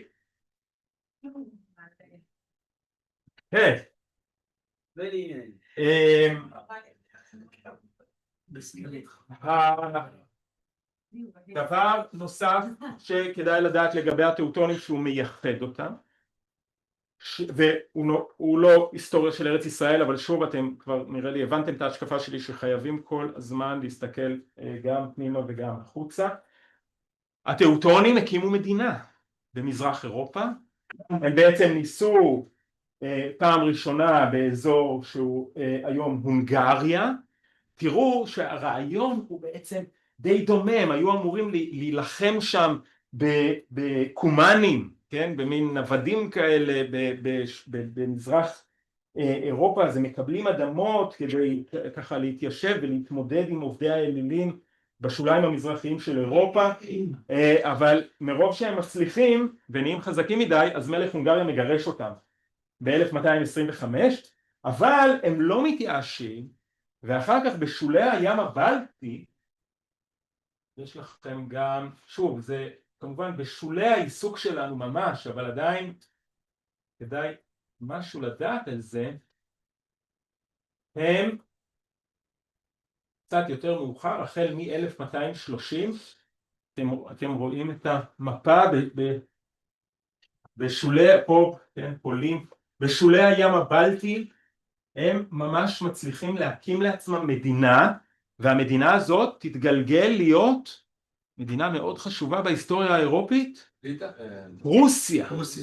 כלומר הטאוטונים הם המייסדים, בעצם רוסיה היא מדינת מסדר, הם ממש מצליחים לייסד מדינה, ותשימו לב שהפרקטיקות שלהם, כן, הן פרקטיקות דומות לפרקטיקות שאנחנו רואים בממלכת ירושלים, הקמת מבצר, מתן אדמות למתיישבים, התמודדות עם מתנגדים, אוכלוסיות שמתנגדות לדת שלך, כן? כלומר, ואם אתם חושבים על איך שאותם אנשים, אותו ארגון, כן, מיישב חלקים במזרח אירופה, ובאותו זמן בונה את מונפור, קונה אדמות מסביב, מיישב, כן, מין תפיסה כזאת של התיישבות, כן, בתחילת המאה ה-13 זה כבר לא כל כך פשוט לשבת באזור מונפור או טיפה פנימה, שוב נסביר למה בהמשך הקורס, כן, אז אנחנו רואים פה ארגון שהוא פועל במקביל, וזה ראינו שגם לטמפלרים ולהוספיטלרים יש הרבה אדמות במערב, אבל הם לא עושים משהו כזה, כלומר ממש להקים איזה פרויקט מדינתי כזה, כן, זה לא משהו שהם עושים, זה מייחד את הטאוטונים, והטאוטונים, שנייה אחת, ורק אז עוד מילה אחת על הטאוטונים, הדבר הזה גורם גם למתח בצמרת של הארגון הטאוטוני בשאלה כמה משאבים לשים על ממלכת ירושלים, שבמאה ה-13 היא הופכת למקום שיותר ויותר קשה להגן עליו, וכמה משאבים לשים פה. כן? הארגון בעצם קרוע בין שני הדברים האלה, אבל עד העשורים האחרונים של ממלכת ירושלים הוא בהחלט פועל גם שם וגם כאן. כן, אז זה מה שרציתי להגיד על הטאוטונים. לא הבנתי איך הם ניסו להקים את הונגריה ומלך הונגריה לצידו שלו. זה לא בדיוק שהם רצו להקים את הונגריה, מלך הונגריה בעצם קורא להם לעזרה, אבל כשהעזרה שלהם נהיית אקטיבית מדי והם מתחילים להשתלט ממש על שטחים, אז הוא אומר אוקיי, עד כאן, הבנתי. בסדר? כן. אתה אומר שזה אחרי מתגלגל להיות רוסיה? רוסיה. רוסיה. רוסיה, לא רוסיה, רוסיה היא מדינה מאוד חשובה בימי הביניים. הייתה קיימת עוד לפני זאת בימים של עידן הוויקינגים וכל זה, מה שאני מכיר בגדול, כבר היה שם תושבים, אנשים באזור הזה. לא אמרתי שלא היו שם אנשים. לא, היו אנשים שהם כבר נקראו פרוסים. אני לא חושב. אבל אנחנו יכולים שנינו לבדוק את זה. אני לא חושב. זה מתגלגל, הם מקימים מדינה, והמדינה הזאת לימים תהיה פרוסיה. רוסיה. לא, פרוסיה היא אחת מהמדינות החשובות שנוצרו אחר כך במאה ה-19 באיחוד גרמניה. פרוסיה היא אחת לא, אין היום פרוסיה, כן, אבל פרוסיה היא תהיה אחת מהרגליים החזקות של איחוד גרמניה, ביסמרק, 1870, כן, למדו את זה פעם בבית ספר. כן, זה היה מזמן, גם ביסמרק בעצמו היה מזמן. כן. שאלה. כן. שר צלבני לארץ. על הראשון. שר הזה. 3. זה? כן. 3, אבל אנחנו נדבר עליו, באמת, יהיה לכם מספיק מזה, פשוט אני חייב טוב. בסדר גמר, הוא יהיה השלישי. חשוב שרוסיה הייתה שקוראה בוויקיפדיה, קוראה לפני זה פרוסיה, שזה היה על שם שבט פרוסי. כן, אז כן, זה מאוד יכול להיות, אבל שוב, כמדינה, כן, זה עדיין לא מדינה, כן, כלומר, זה מאוד הגיוני שחיו שם אנשים והשם שלהם מתגלגל, אבל כמדינה זה משהו בעצם שהוא גלגול של המדינה הטאוטונית. מבחינתם זאת מדינה האזור הזה, או שזה פשוט אזור שלהם? אזור שלהם שהם שולטים בו והם קובעים בו את הכללים וכו' וכו', אז זה כבר סוג של מדינה. כאילו כמו שיש... כי זה לא, יש הבדל בין אם את מחזיקה 50 כפרים ברשות של מלך צרפת, זה דבר אחד. אם את בונה לעצמך נחלה שאת לא מבקשת אותה מאף אחד, את כובשת אותה ואז מנהלת אותה, אז זה כבר משהו אחר, מבינה? והם כאילו... זה מה שהם עושים, כן. כי אלה האדמות של עובדי אלילים, כן? אפשר לקחת אותם בלי חשבון. אמרת שהם ניסו מדינה גם בהונגריה? אמרתי שהם ניסו ניסיון, שוב, אנחנו קצת, זה לא המוקד שלנו, כן? אמרתי שהם עשו איזה ניסיון בהונגריה, ברשות מלך הונגריה, ואז למלך הונגריה נמאס מהם והוא העיף אותם. כבר היה מדינה, זה שכבר. בהונגריה, כן. כן, הונגריה, כן.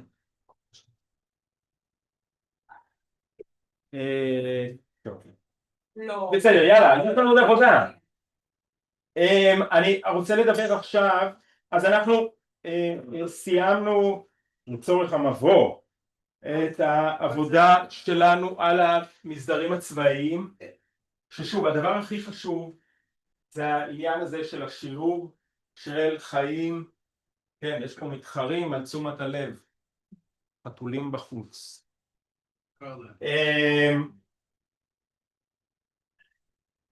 מסדרים צבאיים, הדבר החשוב הוא ההיתוך הזה של תקנון של ארגון כנסייתי עם אורח חיים של לחימה.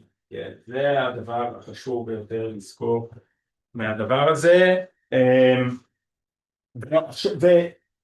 ושוב, והתוצאה בסופו של דבר זה סדרה של ארגונים, זה שלושה ארגונים גדולים שההשפעה שלהם על ממלכת ירושלים היא השפעה דרמטית.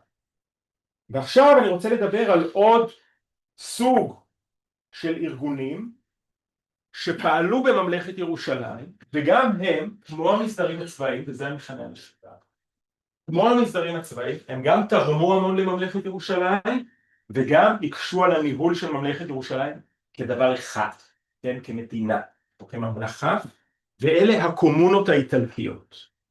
הקומונות האיטלקיות, ואני אסביר עכשיו במה מדובר בהדרגה. מה זה הקומונות האיטלקיות, או מה זה הקומונות? כי זה לא, כן, הכוונה לא לחבורה של 8 אנשים בשנת שירות שאין להם מספיק כסף לקנות, לא יודע מה, זה לא הכוונה, הכוונה היא לקבוצה של אנשים, הכל בסדר?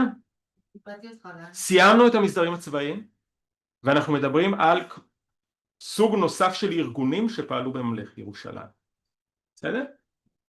כלומר, מה שבעצם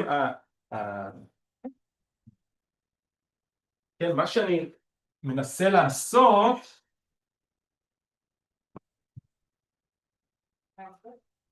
זה, אם יש לנו ממלכה, כן, בתוך הממלכה הזאת פועלים כל מיני גופים וכל מיני סוגים של קטגוריות, בסדר? אז אני מנסה לתת איזה תמונה. אז המסדרים הצבאיים זה משהו מאוד חשוב בתוך זה, וגם הקומונות זה משהו מאוד חשוב בתוך זה, וזה גופים שפועלים, שוב, יש להם את האינטרסים שלהם, יש להם את ההיגיון מאחוריהם, יש להם את התפיסות של האנשים בתוכם לגבי מה חשוב וכו' וכו'. אז סיימנו עם מסדרים ועכשיו הקומונות. קבוצות של סוחרים מערים באירופה, שמה שמאפיין אותם זה שהם לא זה לא כמו איטלקים בניו יורק. כלומר פשוט אנשים שהם הגיעו ממקום, אז הם נוח להם לדבר אחד עם השני ולעשות עסקים אחד עם השני ולהתחתן משפחה עם משפחה, אבל כל אחד הוא עצמאי. זה לא הכוונה, אלא הכוונה היא לקבוצה של סוחרים שהם בעצם כקבוצה הם שליחים של מדינת האם שלהם. אוקיי, כלומר אתם תכף תראו איך זה בא לכדי ביטוי, אבל זה בעצם מין, אפשר להגיד, מושבה, כן? מושבה מאורגנת, זה לא, שוב, כי העניין זה הקשר לטריטוריית האם. עכשיו היו כל מיני קומונות, אבל 3 הקומונות החשובות בממלכת ירושלים הן 3 של ערים איטלקיות מפורסמות מאוד, ונציה, גנואה ופיזה. כלומר, לכל אחת מהערים האלה, בכל מיני מקומות, זה לא רק בממלכת ירושלים, בכל מיני מקומות יש להם בעצם מושבות מסחר. כלומר, הם במודע ובצורה מאורגנת שולחות מין קבוצות שישבו במקומות ויעשו עסקים בשמם ויעבירו מיסים או סחורות, כן? וזה משהו מאורגן שמנוהל,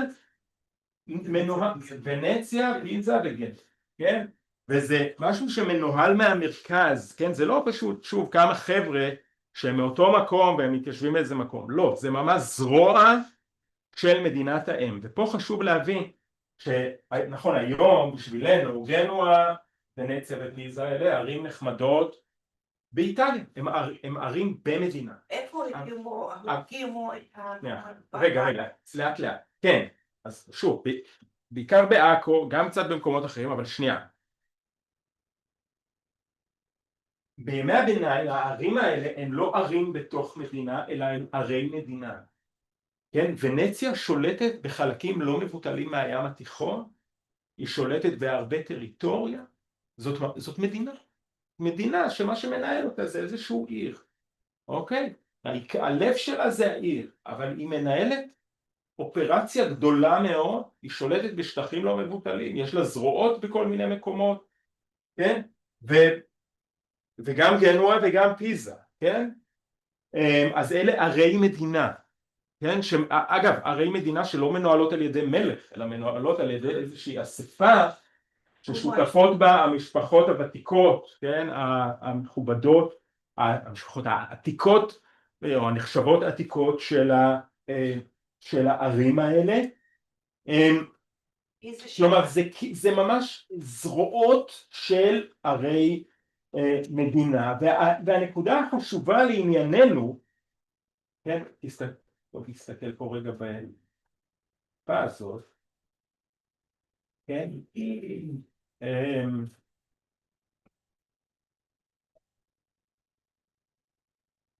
מה עם הוותיקן? שנייה, אנחנו צריכים לטפל בצרות שלנו, צרה, כן, אז אתם רואים פה את, כן, למשל, את הטריטוריות, כן, אתם רואים פה את ונציה והטריטוריות שלה, כן, אבל יש לה טריטוריות בעוד הרבה מקומות אחרים, ואתם יכולים לראות, ואת זה כבר בעצם ראינו, אם אנחנו מסתכלים על מפה העתיקה של עכו,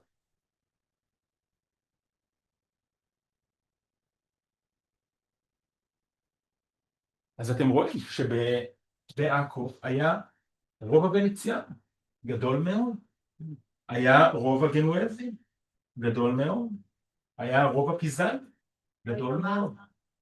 כן, כלומר ערי המדינה האלה בעצם מקימות מושבות בין היתר במקומות כמו צור או עכו. עכשיו איך הן עושות את זה? כן, איך הן עושות את זה? הן עושות את זה בעיקר באמצעות הסכמים עם המלכים. ומה שאני רוצה שנעשה עכשיו זה שנסתכל על אחד מההסכמים האלה, אולי המפורסם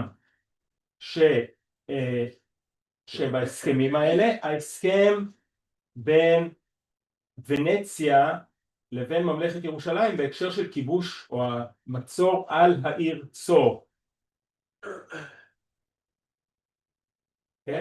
אז שנייה, רגע אחד, אז לקראת כשממלכת ירושלים מחליטה לשים מצור על צור, ותסלחו לי שזה נשמע קצת מטופש, אבל אין מה לעשות, מצור על צור, 1124, מלך, זה לא המלך כי הוא בשבי, אבל זה הפטריארך מבין מה שכבר הבינו הרבה לפניו, שאי אפשר לכבוש מקום כמו צור, נכון? כמו שאי אפשר לכבוש מקום כמו עכו, כמו שקשה לכבוש מקום כמו הר סוף, בלי סיוע ימי נרחב. ולכן חותמים על ההסכם הזה, הסכם ורמונד זה נקרא, אתם רואים שקטון ורמונדי, על שם הפטריארך ורמונד שהוא חותם מצד ממלכת ירושלים, ומה שאתם יכולים לראות פה זה ממש כן, זה התרגום באדיבותה של פרופסור איריס שגריר, התרגום של ההסכם הזה,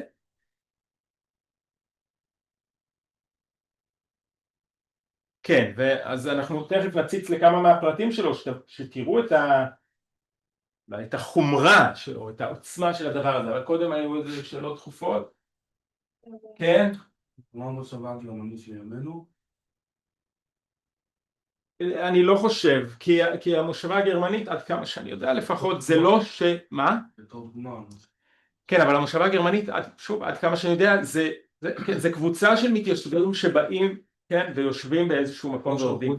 לא שלחו אותם, והם לא חייבים דין בחשבון, וזה גם לא שבעצם הם קיבלו מהמנדט או מהעות'מאנים איזה משהו, כן, למדינה שלהם.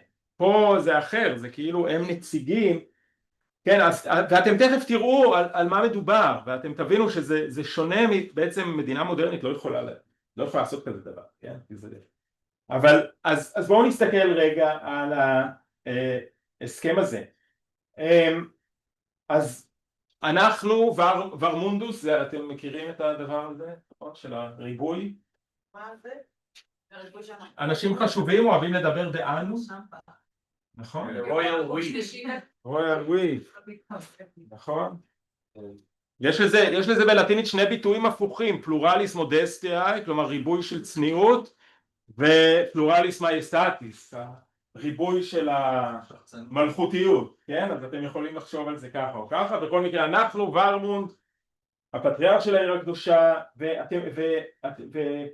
וכן, עם זה ועם זה ועם זה אנחנו התכנסנו, זה גם חשוב איך הם מקבלים החלטות, כן? יושבים עם בחירי הממלכה, עם הברונים, עם האצילים הכי חשובים של הממלכה, יושבים בכנסייה בעכו ומאשרים איזה שהם מגעים קודמים של המלך עם הוונציאנים, ושוב, וכל זה 1124, וכל זה כדי שהוונציאנים יסייעו במצור על צור. אז כדי שהוונציאנים יסייעו במצור על צור, תראו מה מבטיחים לוונציאנים. בכל אחת מערי המלך האמור ושל יורשיו בשלטון, וכן בערי כל הברונים שלו, יהיו לוונציאנים רוב השלם. אוקיי, יש רוב על הוונציאנים בכל עיר. ובו כנסייה ושוק ובית מרחץ ותנור, פטורים מכל היטל כרכוש המלך עצמו. לא, זה פריבילגיה עצומה, כן? רובע בכל עיר, זכות לכנסייה, זכות לשוק, זכות לבית מרחץ, בלי מיסים, פטור ממס. כן, אלה דברים שקשה מאוד להשיג, כן? והם מקבלים, תראי, זה הסכם, הרבה הסכמים את יכולה להגדיר אותם, כן? עכשיו, אם ירצו הוונציאנים להציב בעכו ברובע שלהם תנור, תחנה, בית מרחץ, מאזניים, מידות וחביות מדידה לשם מדידת יין, שמן או דבש, יורשה ללא התנגדות לכל היושבים שם, לבשל, לטחון ולהתרחץ כרצונם, כפי שהדבר מותר בנחלות המלך. מותר להם להשתמש, יהיה סיפור גדול בעיני הביניים עם המידות, יש כל מיני, לכל אחד יש את המידות שלו. מותר להם להשתמש כן, בחלק מה, אתם רואים, זה תלוי מי סוחר, אבל בחלק מהדברים יכולים להשתמש בשלהם, בחלק רק של המלך. תראו את זה.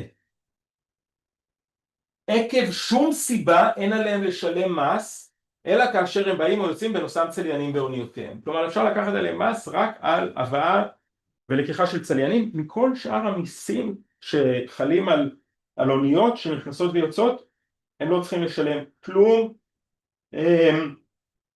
וחוץ מזה, הם מתחייבים לשלם לדוכס הוונציאני מהכנסותיה של צור מדי שנה בשנה, פאפה 300 בזנטים סרצנים, זה נגיד מחיר של כפר, כן, כל שנה. רגע אחד, בואו נציץ עוד קצת בעצם כתב הזכויות הזה. אם יהיה לוונציאני משפט או דין ודברים עם וונציאני אחר בעניין כלשהו, הוא יוכרע בבית דין של וונציאני. כלומר, שני וונציאנים הולכים מכות בעכו, זה מוכרע בדיוק אצל שופט וונציאני לפי החוק הוונציאני. אתה מבין? זה לא שבאים אנשים שמתיישבים באיזה מקום, על הכיפאק, אתה בא ומתיישב באיזה מקום, אתה עדיין כפוף, נכון, האיטלקים האלה בניו יורק, הם כפופים לחוק של ניו יורק, כן? אז פה אתם רואים, יש להם בעצם סוג של אוטונומיה, לא מלאה, כן? אבל אם אתה קיבלת מכות מוונציאני, גם זה בבית משפט של הוונציאני, שאפשר מזה להבין שעדיף לך אפילו לא ללכת לשם, כן? אם וונציאני יתלונן על אדם שאינו וונציאני, זה בבית דין של המלך. אוקיי, אז זה לא אוטונומיה מלאה. עכשיו, אם מת וונציאני, לא משנה אם יש לו צוואה או חסר צוואה, יחזור רכושו לחזקת הוונציאנים, שוב, לא לאפוטרופוס הכללי או לעיר, כלומר יש להם בעצם סוג די מופלג למעשה של אוטונומיה. עכשיו לא רק זה, לוונציאנים יש זכות שיפוט וזכות נוהג על הבורגנים הגרים ברובע בבתים של הוונציאנים, כלומר אתה שוכר ברובע הוונציאני דירה, יש לך עכשיו סכסוך עם בעל הבית, לפי החוק הוונציאני, כן? כלומר זה ממש מדינה בתוך מדינה, כן? וזה מאוד מרחיק לכת. עכשיו שוב, לא כל ההסכמים הם כאלה, לא כל ההסכמים קוימו, כן? אבל חשוב מאוד לשים לב לעוצמה של הקומונות האלה בממלכת ירושלים, כן? אתם מבינים שאם הם מקבלים רובע, כלומר שכונה לא מבוטלת בעכו, שכונה לא מבוטלת בצור, כן? נכסים בעוד מקומות, אז העוצמה שלהם היא אדירה, ושוב, קצת בדומה למסדרים הצבאיים, גם במקרה הזה, הוונציאנים, הגנואזים, הפיזנים, האינטרס שלהם הוא לא בהכרח האינטרס של ממלכת ירושלים. נכון, ההסתכלות שלהם היא כחלק ממדינה שיש לה זרועות בכל מיני מקומות, והיא יכולה להחליט, אוקיי, במקרה הזה, עם כל הכבוד למלך, האינטרס שלנו הוא אחר. הדוגמה המובהקת לזה היא שהוונציאנים מתעקשים במאה ה-13 לייצא, ונציאנים מתעקשים לייצא במאה ה-13 ברזל ועץ למצרים הממלוכית, שבונה מהברזל והעץ הזה נשק שבעזרתו הורגים את החיילים של ממלכת ירושלים. כן, כלומר זה, והאפיפיור צועק וצועק וצועק ומחרים וצועק ומאיים, והם ממשיכים בביזנס שלהם. אוקיי, כלומר, אז יש פה גוף, שוב, זה לא אחד לאחד, נכון? זה שונה מהמסדרים הצבאיים בהרבה מובנים, אבל במובן הזה של, יש לנו אינטרסים שלנו, אנחנו ארגון שהוא מאוד חזק בממלכת ירושלים, אבל התפיסה שלו כשהוא יושב ומתכנן מה חשוב לו, השיקולים שלו הרבה יותר נרחבים או הם שונים, הדבר הזה מאפיין גם את הקומונות. עכשיו אפשר לשאול, אני רואה שיש שאלות, אני אתקדם עוד טיפה, אבל אפשר לשאול למה הדבר הזה, למה המלכים מוכנים לשלם את המחיר הזה, כלומר למה הם מוכנים לתת את כל זה ולמה הם מוכנים באמת שיהיה את הגופים האלה שהם איתם אבל יש להם אינטרסים שונים. אז דבר אחד שכבר דיברנו עליו זה הכוח הצבאי הימי, כן, כלומר קשה מאוד לכבוש את החוף בחלק הראשון של המאה ה-12, קשה מאוד לממלכת ירושלים או בלתי אפשרי לממלכת ירושלים לכבוש את החוף בלי סיוע ימי, ולממלכת ירושלים, וזאת איזה מין עובדת יסוד חמקמקה, לממלכת ירושלים הפרנקית מעולם לא היה ציני שלה, כן? היא תמיד חייבת להיעזר בכוחות ימיים של האיטלקים, או כמעט תמיד יש של האיטלקים, אז זה דבר אחד. הערים האלה חיוניות גם למסחר, אלה כוחות מסחריים אדירים, כל הכלכלה. כן? ולא יודע, יש גם אלמנט בכל זאת בכלכלה שהוא חקלאי, אבל יש מרכיב חשוב מאוד של מסחר, והמדינות, ערי המדינה האלה הן מרכזיות מאוד בהיבט של המסחר, ואני רוצה רגע להפנות אתכם דווקא למפה הקטנה שיש פה, ותסתכלו מה קורה, תסתכלו מה קורה במאה ה-13. במאה ה-13 זה קשור גם למונגולים ואנחנו נדבר על זה, אבל במאה ה-13 במידה רבה, כן, אנטיוכיה וצור ועכו הן חוליות מסחר שמחברות בצד אחד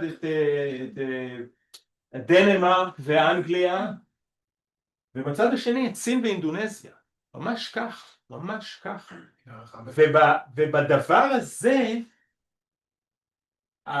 הקומונות האיטלקיות, כן, בחלק הזה של המסחר, הקומונות האיטלקיות הן מאוד מאוד מאוד חשובות, כן, ההכנסות לממלכה, כן, הן פשוט אדירות כתוצאה מסחר בטווח הרחוק, כלומר מה שתמיד מדברים עליו, למשל תבלינים, כן, הסחר הזה הוא עובר בחלקו, כן, הוא עובר דרך עכו, צור, אנטיוכיה, במידה רבה באדיבות הימאים האלה של הרי איטליה. אז המסחר הוא קריטי, כן, עצם הקשר, נכון, ראינו, הבאה של צליינים, בכלל, המעבר של אנשים מאירופה לממלכה ובחזרה, כן, כלומר החשיבות של הפעילות הימית של הערים האלה היא אדירה, ובגלל זה הם מוכנים, המלכים מוכנים לתת כל כך הרבה. כן, אז זה עוד גוף, כן, אז אם אנחנו מדברים על הממלכה הזאת, יש ממלכה, ראינו שיש בה כנסייה, יש אצולה, כן, וכו' וכו', ויש מסדרים צבאיים ויש קומונות של שני כוחות מאוד בולטים, שוב שונים מאוד, כל אחד יש המאפיינים שלו, אבל שני כוחות שמצד אחד תורמים המון לממלכה ומצד שני יש להם את האינטרסים שלהם ונקודת המבט שלהם. כן, עכשיו השאלות שהיו, כן. קודם כל, ברגע שמקנים להם שליש מהעיר, זה כבר לא רוב, אז שליש. כן, זה רובע ורבע, לא ניכנס לדיון הזה, ואני גם לא יודע אם באמת זה מה שהם קיבלו, אבל הם קיבלו נתח מאוד רציני. שלושת המסדרים שהזנה על הציר הדתי, צבאי, רפואי, יש כאן ציר שהוא כלכלי כמעט לחלוטין יחד עם הצבאים. טוב, אז פה אני רוצה להעיר הערה. מאפיה איטלקית. לא, אז זהו, אז בדרך כלל שאנחנו, אז זה תמיד עולה הדבר הזה, כי מאוד קל לנו לדמיין גם בזכות הקולנוע והמאפיה האיטלקית וכל הדבר הזה. אני נזכר פשוט בנסיכה הקסומה עם הסיציליאנים וזה, אני לא יודע פה כמה, זה, יודעים את הדברים האלה בעל פה, ואם לא, אז תלכו ללמוד את זה עכשיו בעל פה, לא משנה, אבל הנסיכה הקסומה, מי שלא ראה, אל תלכו לשיעור הבא, תלכו עכשיו יש שם קטע שהוא אומר לו, אף פעם אל תתעסק עם סיציליאנים כשמדובר על מוות, דין לסיציליאן, לא משנה. אחד הסרטים. בקיצור, אז קל לנו מאוד לדמיין את האיטלקים ואת הוונציאנים בתור אנשים שרק רואים על האישונים שלהם דולרים. וגם במחקר זה לא פעם כתבו בצורה הזאת, אבל דווקא בשנים האחרונות הרבה אנשים פתאום רואים שהיה איזה מטיף מפורסם שמסתובב בוונציה, כלומר גם אצלם כן יש גם את האלמנט הרוחני.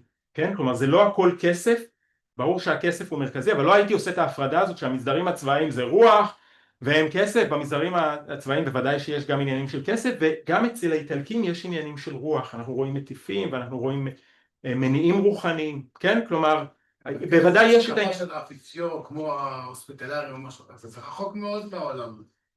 יש להם את העניין הדתי. תראה, הם לא צריכים לקבל אישור, הם לא צריכים לקבל תקנון לא, כי הם לא שייכים לכנסייה, הספיטלרים לא יכולים להתקיים בלי לקבל תקנון, כן? כי אז הם יהפכו למינות, ירדפו אותם, אם זה יהיה מסדר בלי תקנון אפיפיורי, זה אסור.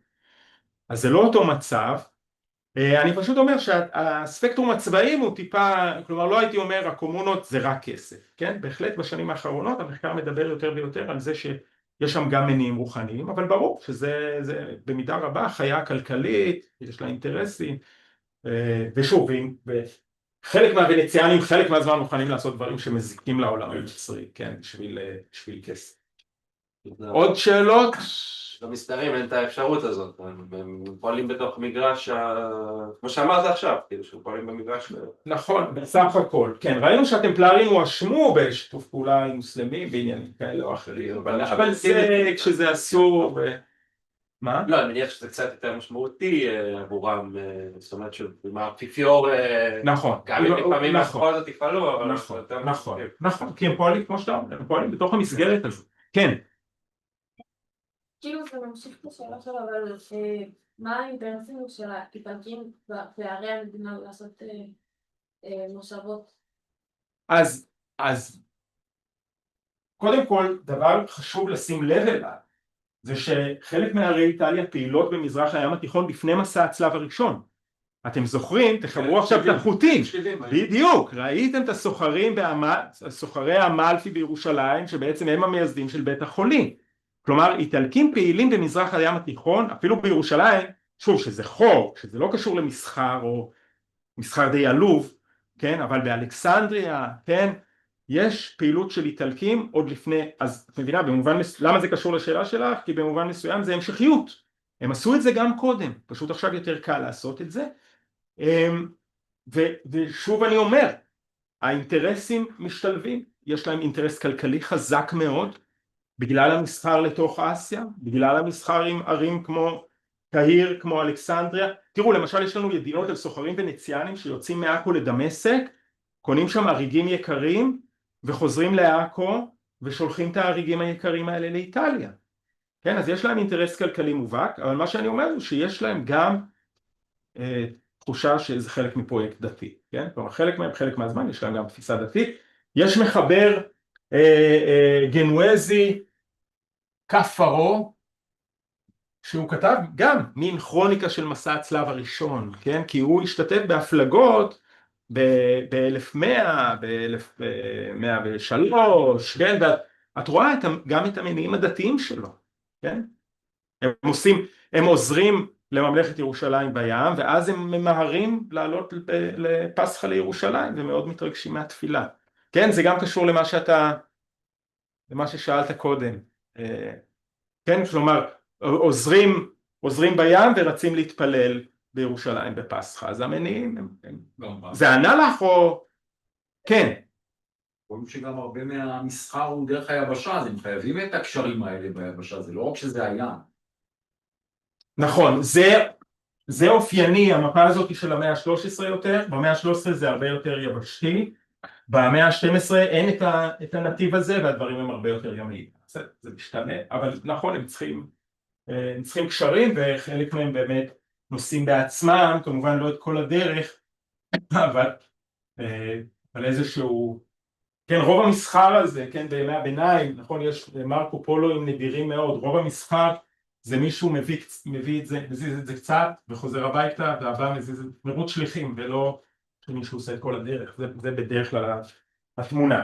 טוב, אוקיי, אז אם אין עוד שאלות, בעצם מה שאני אעשה עכשיו, וזה יגלוש לתחילת השיעור הבא, אנחנו נעשה איזה מין סיכום, שאנחנו נסתכל על המשטר של ממלכת ירושלים, כלומר איך הדבר הזה נוהל, ובשעה טובה ומוצלחת בשיעור הבא, אחרי שבנינו ממלכה לתפארת, אנחנו נתחיל להרוס אותה, כלומר אנחנו נתחיל לראות, זה ייקח זמן, אבל אנחנו נתחיל לראות את התגובה בצד השני, נכון? כלומר, איך מתגברת התשובה המוסלמית שמתחילה, ראינו די בכל עונות חלושה, ומגיעה לאיזשהו שיא עם סלאח א-דין, אז אנחנו נעשה את כל הדרך הזאת, וזה נתחיל איפשהו בשיעור הבא, אבל בינתיים באמת טיפה להסתכל מלמעלה על המשטר של המדינה הזאת, שאנחנו עמלנו כל כך קשה על הפיתוח שלה בסמסטר הזה. אז קודם כל הממלכה הזאת היא ממלכת הפרנקים, כן? כלומר ראינו שחיים בה פרנקים וחיים בה גם נוצרים מזרחים ומוסלמים ויהודים וכולי, אבל הממלכה היא ממלכת הפרנקים, כלומר הם נתפסים כאנשים שבאמת היא עבורם, היא שלהם, והרבה פעמים אנחנו רואים את זה על חותמות ועל מטבעות, המלך הוא מלך הפרנקים, כן? אז הם המנהלים, המדינה הזאת מנוהלת על ידי מלך, ראינו בהתחלה שזה לא היה כל כך טריוויאלי, הייתה על זה מחלוקת, אבל המדינה הזאת מנוהלת על ידי מלך. מי בוחר את המלך? אז המלך נבחר על ידי שילוב של שני דברים. איזה דברים? אז הם מרגישים? לא, אבל לא, דווקא לא. לכנסייה אין מקום, הפטריארך מושך בשמן את המלך, כמו בתנ"ך, אבל זה עניין טקסי, הוא לא מחליט, הפטריארך לגמרי לא מחליט. אנחנו מחפשים אצל המלך שני דברים. א', הורשה, הוא צריך להיוולד לאדם הנכון, כלומר הוא צריך להיות במשפחה הנכונה, להיוולד לאנשים הנכונים, והוא צריך להיות מקובל על האצולה הבכירה, כן? וזה היה בהרבה מקומות בימי הביניים זה כך, כלומר זה שילוב בין הדברים, ברור שהוא צריך להיות ממוצא נכון, אוקיי? אבל גם ברור שאתה שלא כל ילד שיוולד למלך הוא יהיה מלך, כי אם הילד הזה הוא מאוד רכרוכי, או אם הוא לגמרי טמבל, אז זה לא יעבוד. כלומר צריך שהחבורה של הברונים, של האצולה הבכירה, של המסדרים הצבאיים, לפעמים של הקומונות, האנשים האלה יגידו, זה בן אדם שאנחנו נלך אחריו. המלך, תזכרו, המלך בימי הביניים זה אדם שנלחם על הסוס שלו, כן? שהוא מסתער הרבה פעמים בראש חייליו.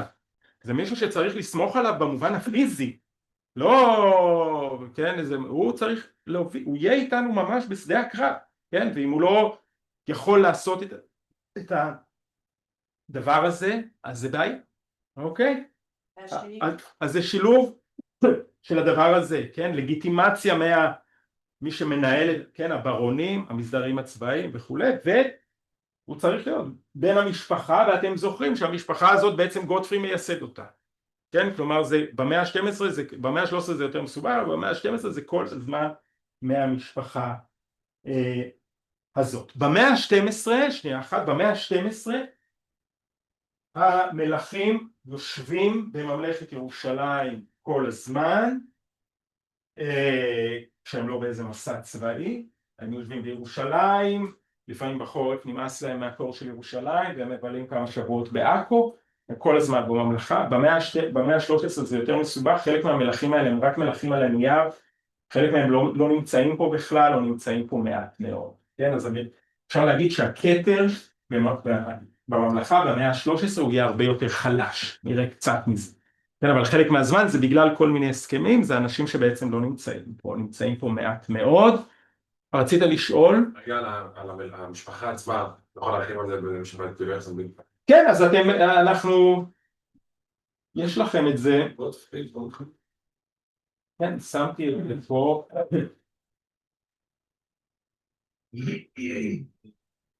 הם נלחמים או אבל הם מוגנים באיזה משמר כזה, לא? זה לא ממש שהם היו מסתערים ראשונים. יש להם אולי אנשים שיגנו עליהם ספציפית, אבל הם נלחמים ממש. כן, כן, זה לא עכשיו הוא באמת אחריי כזה, כאילו, כן, הוא מוגן באיזה חיל כזה. לא יודע. תראה, בלדווין השני נפל בשבי, ובילה די הרבה זמן בשבי. כלומר, אלה אנשים שנוטלים על עצמם סיכון פיזי. אחד מהאחרים הוא נהרג הסוס שלו, והוא היה צריך שמישהו ייתן לו סוס. אם נהרג הסוס שלו, זה היה קרוב. לא, זה אני חושב, לא, אבל זה, אני לא זוכר אם זה פולקו המורי, אבל זה, למה אנחנו יודעים את זה? כי זה גוטמנוס מבית איתם נתן לו את הסוס. לא משנה, אבל אני לא זוכר, לא, זה, לא זוכר, שנייה, בואו נדבר רגע על המשפחה באמת. אז גוטפרי שולט ראשון, ראינו שהוא מת ללא יורשים, עובר לאחיו, לא עובר לאח השלישי, הוא לא פה, הוא לא בעניין, עובר לקרוב יותר רחוק, בלדווין השני, שאתם רואים שהתחתן עם אישה ארמנית. גוטפרי, ואז בלדווין הראשון, ואז בלדווין השני, שהוא לא אח, הוא כמו בן דוד או בן משהו כזה. כן, זה מוזר, שני אחים שקוראים להם באותו שם. לא, אז אני אומר, הם לא אחים.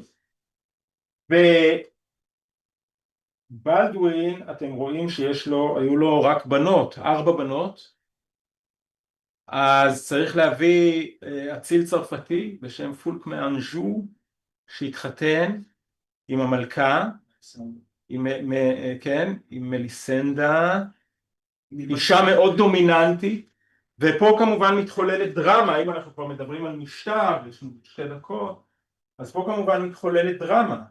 למה מתחוללת דרמה? האיש הזה בא עם הפמליה הצרפתית שלו. מה הוא מבין? הוא יגיד לנו מה לעשות? שאנחנו פה כבר כמה עשורים נלחמים על האדמה הזאת, מכירים את המזג היבוא הצרפתי הזה, מה הוא מבין? כן, יש הרבה מתח סביב הדבר הזה, וגם יש מתח ביניהם. היא לא בדיוק מוכנה לוותר, סליחה, כן, בהתחלה יש ביניהם הרבה מתח, ואחר כך זה נראה שזה איכשהו מתיישב, בגלל שהוא פשוט מוכן שהיא תהיה אחראית על כל מיני דברים ותקבל החלטות בשבילו. כן, אז אישה מאוד דומיננטית, וכשהוא מת, אז הבן שלה, בלדווין השלישי, רוצה למלוך, ויש מלחמת אזרחים בין האמא לבן, כי היא לא מוכנה לוותר. בסוף זה נגמר באיזה פשרה והכתר עובר אליו, אבל זה ממש מאבק. אז יש לנו את בלדווין השלישי, ואחר כך זה עובר לאחיו, אתם רואים, וכן, לאחיו המורי בצרפתית, בספרים אתם תמצאו אצל פראבר, הוא אמלריך, ומשם לבלדווין הרביעי, שבו אנחנו כבר נטפל, כן, הבלדווין הרביעי, שמעתם בוודאי על המלך המצורע, לא שמעתם, את הסרט, אז אבל מפה אנחנו נעשה את העבודה בצורה מאוד יסודית, כי ברגע שיש מלך, שהוא גם ילד, והוא גם מצורע, אז המדינה נכנסת לטלטלה פוליטית מאוד מאוד חזקה, כי, למה דתית? כי הוא מצורע. בדיוק, כלומר זווית אחת זה, אם יש לכם מלך מצורע, אתם כנראה ממש לא בכיוון, כלומר אלוהים כנראה ממש כועס, שגם המוסלמים יגידו את זה וגם קתולים יגידו את זה. כלומר חבר'ה, משהו בממלכה הזאת הוא רקוב. איפה ילחם אם הוא מתורה, כאילו הוא חולה, אז הוא לא יכול להילחם כאן ביחד. נכון, למרות שהוא מוביל את הפרנקים לניצחון בקרב גזר על הסוס. הוא עושה את זה ואז גם את הסכם יפו בכל זה נכון, אבל... לא, אבל... בסדר, אבל אבל... הממלכה נכנסת פה לטלטלה כי יש לה יורש שהוא גם קטין, ואז השאלה מי יחליף אותו זמנית עד שהוא יהיה מספיק בוגר להיות מלך, שזה בימי הביניים גיל 15, וגם הוא מצורע, שזה אומר שהוא ימות צעיר והוא גם כנראה לא יצליח שיהיו לו יורשים. אוקיי? אז פה הממלכה תיכנס לטלטלה פוליטית מאוד חזקה שאנחנו נדבר עליה בשיעור הראשון השני של סמסטר ב', אבל בסדר, אז קיבלת תמונה של המשפחה. אנחנו נדבר בתחילת השיעור הבא עוד קצת על באמת סקירה כזאת מלמעלה, לסגור את המשטר של המדינה, ואז נתחיל סוף סוף לדבר על התגובה המוסלמית. שאלה מהירה מאוד, כי נקודה היהודית הצלבנית בעצם גמרו פה את כל היישוב היהודי, כל החכמים, וזה התלמוד הירושלמי באיזשהו מקום. אנחנו ראינו בדיוק הפוך, נכון? ראינו שבנימין מתודלה, כן, אני לא חושב שיש לזה איזה שם, מה שאנחנו רואים זה שהיישוב היהודי מתחזק. ראינו שבנימין מתודלה, לא נחזור על זה עכשיו, ראינו שבנימין מתודלה בשנות ה-60 של המאה ה-12 מתאר יישוב די נרחב. בסך הכל כן, בסך הכל כן. ואולי אם תיתנו לי עוד דקה, נספר לכם משהו מעניין, פרסום ממש חדש. המכתב הוא לא חדש, אנחנו יודעים אותו הרבה שנים, אבל פרופסור אלחנן ריינר מאוניברסיטת תל אביב כתב עליו משהו מאוד יפה. הרמב"ם, כמו שאתם יודעים או לא יודעים, הוא התאסלם בצפון אפריקה, עלה על אונייה. לא התאסלם, שאמר על היהדות שלו. אוקיי, התאסלם, רוב החוקרים מסכימים, התאסלם תחת כפייה, התאסלם תחת כפייה, עלה על אונייה, אוקיי, אין לי שום דבר נגד הרמב"ם, of all people, כן? עלה על אונייה, לא, אבל זה קשור ישירות לשאלה שלך. תכף אתם תבינו, רגע. רוב ההיסטוריונים מסכימים שבכפייה, תחת אל-מוחאוודין, השושלת מוחאוודין, השושלת מוסלמית, הוא עבר איסלום בכפייה, אוקיי? עלה על אונייה ב-1165 והפליג לעכו, כלומר עכו הצלבנית, ובטקסט הקצר שהוא מתאר את האירוע הזה, הוא מברך על ההגעה של עכו והוא כותב ושם ניצלתי.